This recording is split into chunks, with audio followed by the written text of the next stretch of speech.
War के चक्कर में क्या क्या होने वाला है। ईरान अमेरिका युद्ध के बीच गोल्ड सिल्वर गिरते ही जाएंगे या उठेंगे भी, क्या खबर आ रही है, अब इसके बारे में आपको बताता हूं। डोनाल्ड ट्रंप ईरान के साथ युद्ध करके खुद को और अमेरिका को तो डुबा ही रहे, लेकिन साथ साथ दुनिया को भी डुबाने में जुटे हैं। उधर युद्ध का एक एक दिन का खर्चा अमेरिका को भारी पड़ रहा है, इधर दुनिया की जेब ढीली होती जा रही है, क्योंकि ईरान वॉर के साथ ही दुनिया की अर्थव्यवस्था हिल गई है। अगर वॉर ऐसी ही चलती रही तो भीषण चेतावनी अर्थव्यवस्था के लिए आ गई है। भाई, कतर ने कह दिया कि वॉर नहीं रुकी तो कुछ ही दिन में खाड़ी देशों से तेल और गैस की दुनिया को सप्लाई रुक जाएगी। अगर खाड़ी देशों से तेल और गैस की सप्लाई रुक गई तो कच्चा तेल 100 नहीं $150 के पार चला जाएगा। अगर यह वॉर कुछ और हफ्ते चल गया तो दुनिया भर की जीडीपी गिरेगी, दुनिया भर की अर्थव्यवस्था तबाह हो जाएगी। अगर कच्चा तेल $150 तक पहुंच गया तो फिर हाहाकार मचेगा। सोना, चांदी, शेयर मार्केट, सब पर तगड़ा असर पड़ना तय है। आप शेयर मार्केट को देख लीजिए, वहां पहले से ही हाहाकार मचा हुआ है। जब से ईरान का युद्ध शुरू हुआ है तब से इस हफ्ते में भारत के शेयर मार्केट में 13 लाख करोड़ रुपए डूब चुके हैं।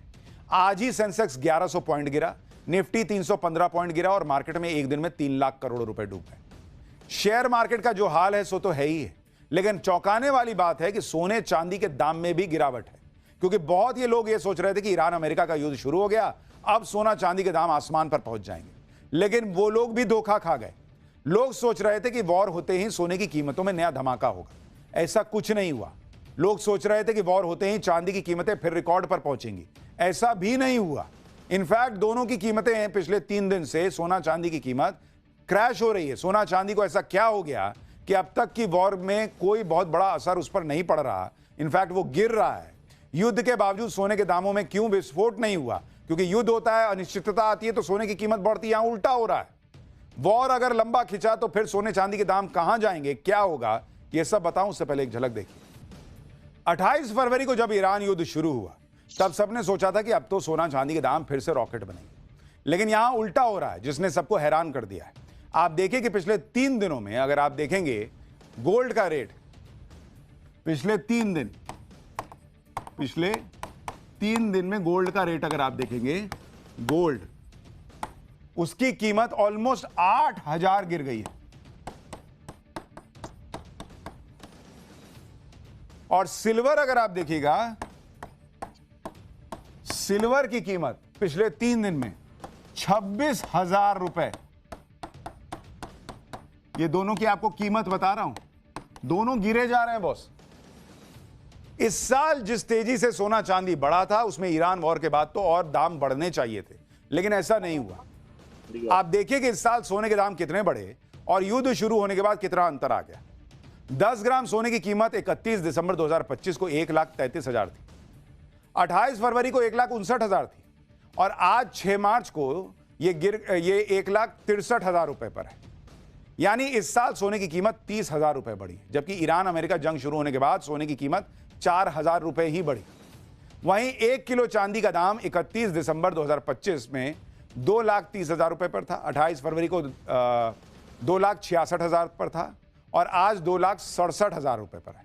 यानी इस साल चांदी की कीमत करीब 37,000 रुपए बढ़ी है, जबकि जंग शुरू होने के बाद यह कीमत 1,000 रुपए ही बढ़ी, क्योंकि बीच में गिर गई इतनी। आशंका यह जताई जा रही है कि ईरान युद्ध के बाद सोने के दाम ऑल टाइम हाई पहुंच जाएंगे। कुछ मार्केट एक्सपर्ट तर्क दे रहे थे, तर्क के साथ दावा कर रहे थे कि अगर युद्ध इसी तरह जारी रहता है तो भारत में सोने के दाम 2 लाख रुपए से भी ऊपर चले जाएंगे। जब भी कोई युद्ध होता है तो दुनिया के हालात बिगड़ते हैं और सोने चांदी के दाम भागते हैं। ईरान और इजराइल के बीच जंग की वजह से मिडिल ईस्ट के हालात पहले ही खराब हो रहे हैं। खासकर दुबई और सऊदी अरब जैसे देशों में व्यापार प्रभावित होना शुरू हो चुका है। भारत में आने वाला करीब 75% सोना मिडिल ईस्ट के इन्हीं देशों से आता है। अगर मिडिल ईस्ट से सप्लाई पर असर पड़ता है तो भारत में सोने की कीमत बढ़ सकती है। भारत दूसरे देशों से भी सोना खरीद सकता है, लेकिन मिडिल ईस्ट से सप्लाई ज्यादा है और रेट भी कम होते हैं। इसलिए अगर सप्लाई कहीं और से लेनी पड़ी तो रेट बिगड़ेंगे और इतनी ज्यादा सप्लाई मिल भी नहीं पाएगी। लेकिन अगर आप सोने चांदी के आज के रेट देखें और सोने चांदी का ऑल टाइम हाई देखें तो बड़ा अंतर है। भाई, ऑल टाइम हाई गोल्ड का 1,76,000 जा चुका, जबकि आज का रेट 1,63,000 पर है। और सिल्वर का ऑल टाइम हाई 3,86,000 जा चुका, जबकि आज तो 2,67,000 पे। युद्ध शुरू होने के बाद भी सोने और चांदी के दाम क्यों नहीं बढ़ रहे, अब उसके बारे में आपको बताता हूं। जिस हिसाब से मार्केट एक्सपर्ट्स का मानना था कि सोने के दाम 1,80,000 या 2 लाख तक पहुंच जाएंगे, उस हिसाब से सोने चांदी को लेकर वैसा उत्साह नहीं रहा। और market wait and watch mode में चला गया। युद्ध की स्थिति के बावजूद सोने की ग्लोबल कीमतों में $5400 पर ज्यादा मजबूत रेजिस्टेंस मिला। यानी इंटरनेशनल मार्केट में सोना $5400 पर पहुंचते ही बिकना शुरू हो जाता है। वहीं कुछ छोटे देश खुद को बचाने के लिए हथियार और गोला बारूद खरीदने के लिए भी सोना बेच रहे हैं। एक सवाल है, आप सिर्फ ईएमआई देते हो ना? कभी सोचा है कि आपको ईएमआई मिल भी सकती है? एंड सच बताओ 99% लोगों को नहीं पता कि ऐसा एक ऑप्शन भी एग्जिस्ट करता है जहाँ पे ईएमआई आपकी इनकम बन सकती है। आगे ध्यान। ऐसे ही एक देश के बारे में आपको बताता हूं जिसकी सरकार ने भर भर के सोना खरीदा था, लेकिन अब युद्ध वाला संकट सामने आ गया तो सोने को बेचकर हथियार खरीदने की तैयारी कर रहा है। और यह देश है पोलैंड। पोलैंड का केंद्रीय बैंक गोल्ड रिजर्व का कुछ हिस्सा बेचने की तैयारी कर रहा है। गोल्ड रिजर्व बेचकर पोलैंड करीब $13 अरब जुटाने की योजना बना रहा है, जबकि पोलैंड पिछले 2 साल में दुनिया का सबसे बड़ा गोल्ड खरीदार देश है। पोलैंड ने 2024 और 2025 में अपने रिजर्व में 100 टन से ज्यादा सोना जोड़ा था। वैसे तो आप देखिए कि जब 28 फरवरी को अमेरिका और इजराइल ने ईरान पर हमला किया तो करेंसी और इक्विटी मार्केट ने वैसा ही रिएक्ट किया जैसा वो आमतौर पर युद्ध के दौरान करता है। इक्विटी मार्केट गिरने लगा, करेंसी कमजोर हुई और कमोडिटी की कीमत बढ़ गई। इसके तुरंत बाद सोने के दाम भी 2% के आसपास बढ़े और चांदी 1-1.5% बढ़ गया। लेकिन यह उछाल उस जबरदस्त रैली से कम रही जिसका अंदाजा कई इन्वेस्टर्स लगा रहे थे। और ऐसा इसलिए हुआ क्योंकि युद्ध से पहले भी सोना लगातार बढ़ ही रहा था, जिसे सेंट्रल बैंक की खरीदारी और करेंसी की कमजोरी का सपोर्ट मिल रहा था।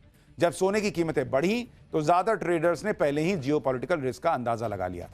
फिर तेल ने इन्वेस्टर्स का ध्यान अपनी तरफ खींचना शुरू कर दिया। तेल में तेजी आने पर बहुत सारे इन्वेस्टर्स गोल्ड फ्यूचर्स से क्रूड फ्यूचर्स में चले गए, क्योंकि युद्ध में सोने के मुकाबले तेल की कीमतों पर सप्लाई में रुकावटों पर सीधा असर पड़ता। आप देखिए कि अकेले हॉर्मुज स्ट्रेट में दुनिया की लगभग 20% तेल सप्लाई है और युद्ध शुरू होने के बाद खाड़ी क्षेत्र